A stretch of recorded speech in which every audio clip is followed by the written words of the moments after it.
how are you 6'7" rapping? Like, explain that to me. Bro, so like I'm a late bloomer. So like the year I graduated high school, I was 5'9". You know what I'm saying? Damn. Yeah, you know, like the Anthony Davis growth spurt. The same thing happened to me, bro. That summer, felt like my fucking knees were about to fall off.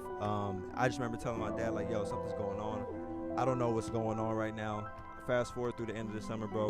I went from 5'9" to 6'3".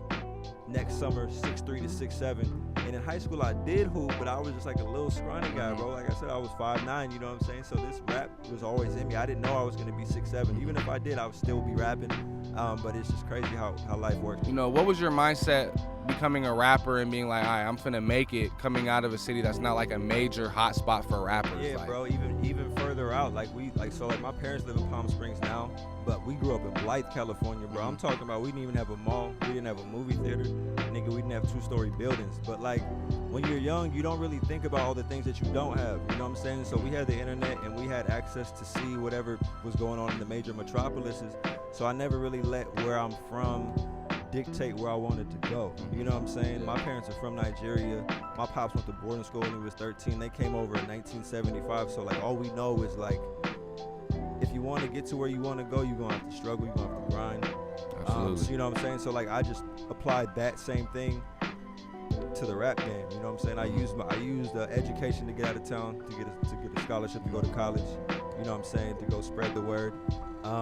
Yeah, I just never let it limit me, bro. I know it's crazy. I'm just trying to represent small town America because I'm trying to show the people that you don't have to be from one of those major metropolises that you mentioned to make it in this game. Man, so far my favorite show that I've ever done was probably Berlin. It's the only encore that I've ever received in my life, bro. I remember being super nervous on the flight over there, like, are they even gonna understand what I'm saying? Will they care? You know what I'm saying? I'm not a major star that's world renowned yet, so like I was a little nervous on how they were gonna respond. And bro, I got my first encores, like a crowd of like 250 people. We played live instruments right before we did like a light rehearsal. The band was so amazing; they were able to pick up all the tunes right away, bro. And that shit went fuck up.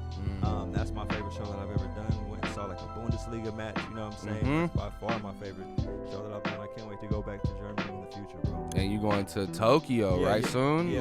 Tomorrow, actually. As we were recording this, tomorrow you going. I literally fly out tomorrow, so I'm glad we were able to do this today. My second headlining show in Tokyo, man. I'm so blessed. Shout out to my boy Danny who booked me over there, man. Like I said, coming from where we come from, these small towns, these things are kind of, they seem far-fetched when you explain to other people, so you can't really tell everybody what you want to do because they might deter your dreams a little bit in the sense of like, how are you gonna do that? How are you gonna get to Tokyo? You're from Life, 12,000 people. You don't have a mall, like, you know what I'm saying? But I never really let that stop. You've seen success in the rap game.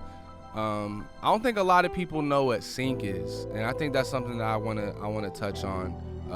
Is sync, and a lot of people don't even realize like the music that you're putting out to your catalog is not the only shit that you're really working on. Like sync is, getting placements in, like you said, 2K or, NBA. Like, talk about what sync is and talk about your kind of process and what success you've had in the sync game, maybe some placement that you have, like what we should look out for, where we maybe seen you before and we didn't even realize it. Man, it's sync is a very big part of my business.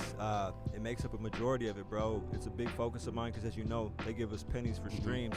So these sync situations are when you place your music in a video game, television, movie, commercial, anything like that, for those of you at home. So I've been blessed enough to, man, we're on every major network right now besides CBS. You know what I'm saying? So we got HBO going, we got Stars going, we got Showtime, we got Fox, we got FS1, ABC. We're in rotation on all of them. And I got 3 songs in NBA 2K21, right? But here's the catch. It was non-gratis. So I spent time on Google. I was like, what's non-gratis? Nigga, that means $0. It was free. But I was able to take those 3 placements and use it as leverage. So when I started sending these cold emails to these other companies, like, yo, I got 3 songs in NBA 2K. They're like, who's this kid with 3 songs in NBA 2K? And then it's been able to snowball. I've been blessed enough with the opportunity to be able to just do this when I wake up full time. And that's because of sync, bro. So we just been focused on placing things in major parts of the culture that will kind of resonate for forever. So like Issa Rae's show, NBA 2K, the NFL, all these shows that are a part of the culture, we're just making sure that we got music in. Back to the music though, what do you, when I make music, I make music that isn't always truthful. And what I mean by that is what I'm saying isn't what I'm actually living maybe all the time. Like sometimes it might, but a lot of times I'm really saying what I think people want to hear and what people, you know, want to vibe out to. So for you, I think it's a little bit different just hearing your music. Where do you draw your inspiration for, you know, what you're actually saying in your music? Like the subject matter in your music, where are you getting the inspiration for that from? Man, it's literally from my life, or the life that me and my dogs is living. So like I've been outside, like this is gonna sound so crazy, bro, but I've been outside since I was like 13. I told you that I'm the youngest of 5. My brother, there's a 7-year age gap. So when I was 13, he was already 20 at college, bro.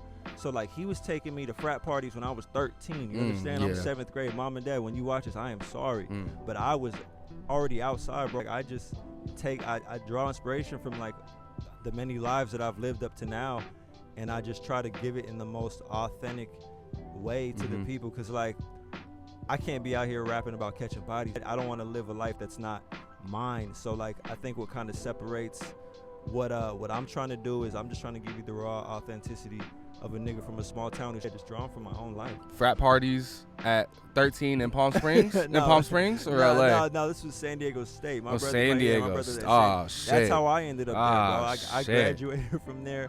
I went there at 13.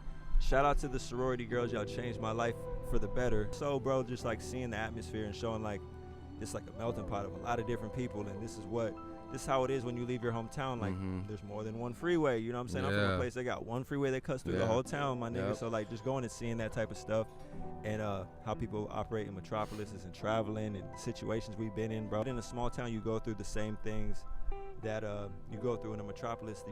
You just might not even realize, like same shit in Blythe, bro. I was 12 years old first time a nigga pulled a gun on me, bro. You know what I'm saying? Like in hindsight, I was talking to my nigga like last week about it. Like, you remember when that nigga pulled a gun on us? The nigga with the tattoos on his forehead. We're just laughing about it. But in hindsight, it's like, yeah, I don't know if kids need to be seeing that, but you go through it and it kind of shapes you. Absolutely. Like, I never even went to like no party. I didn't go to a party until I was like a real party until I was graduated from high school. Oh, okay. Like I didn't even see that world until I got to college. And even when I got to college, I went to college in Kansas, in a city called Salina, Kansas. Like population 50,000 people, 30 between 30 50,000 people. Like I'm still not even getting like the real grasp of like this melting pot of life and different, you know, people and different colors, different flavors and everything like that. And I didn't even really get a chance to see that until I really came out to LA, I would say. Yeah, a lot of different cultures, backgrounds, religious beliefs. And I got like a little intro when I went to college, but when I really got to LA, that's when I really noticed like, nah, like bro, this world has way more to offer than like, you know, Wichita, Kansas, than Palm Springs, wherever you grew up. And it's just like, damn, bro, like I feel so blessed to have come from a small city and taken that maybe for granted and then got the opportunity to see it later, maybe rather than like growing up in it the whole time, because now I definitely don't take it for granted. Like I'm like, whoa, like this shit is crazy. Like when I go to a New York, when I go to a LA, and a fun fact, like I've never even left the country. So I've never left the 48 states. Like I've never traveled abroad. And so it's like I know that there's still so much, you know, way more to offer than like what I've seen before. And so it's just like, yeah, I feel so blessed to even be like, you know, in LA. Yeah, like is LA somewhere you think you want to be, you know, long term? Like I know, you know, you're a West Coast guy, but have you ever thought about living somewhere else other than the West Coast, or is the West Coast just home for you? Yeah, California's home. So like I was born, man, my parents always took me to small towns. I was born in New Mexico, and then I moved to Blythe, California when I was 8. And so I've been in California since I was 8, bro, and there's no place better for me. Like we've been able to see a couple other states in America, but for me personally, like, bro, look at where we are right now. It's tough to beat this. Yeah, the economy, it's expensive for here, sure. But I don't ever see myself having a residence outside of Southern California. So we know you be rapping. We been known you rap. We Yes, know sir. you rap. We know you're talented at it, and Yes, you sir. know something that you got a passion for. But like, what else other than rapping? Like when you're not rapping, like what is a life? What does a day in the life of X look like when, you know, you're not rapping, when you're not in the studio, Bro, you see working on your craft? You see we got on the Nick the Quick right Yup, now, bro. I'm Nick Van Exel. a big sports fanatic. Soccer's my favorite sport. Basketball is my second favorite sport to watch, bro. So you probably see me at a soccer match or watching a soccer match or watching some hoops. playing 2K, bro. Just chilling out with my girl, chilling out with the dog, bro. I'm low key. You know what I'm saying? I just really like to plan trips and travel and see as many things as I can. So if I'm not in the studio, bro, I'm probably watching some sports, or I'm plotting my next trip just to go see some shit. Cause like I feel like in life, like say you make $10 million, or you make $100 million. When you're done, bro, when it's about to be over, all you're gonna have is your memories. So like, I really just want to see as much as I can, bro. I feel you, bro.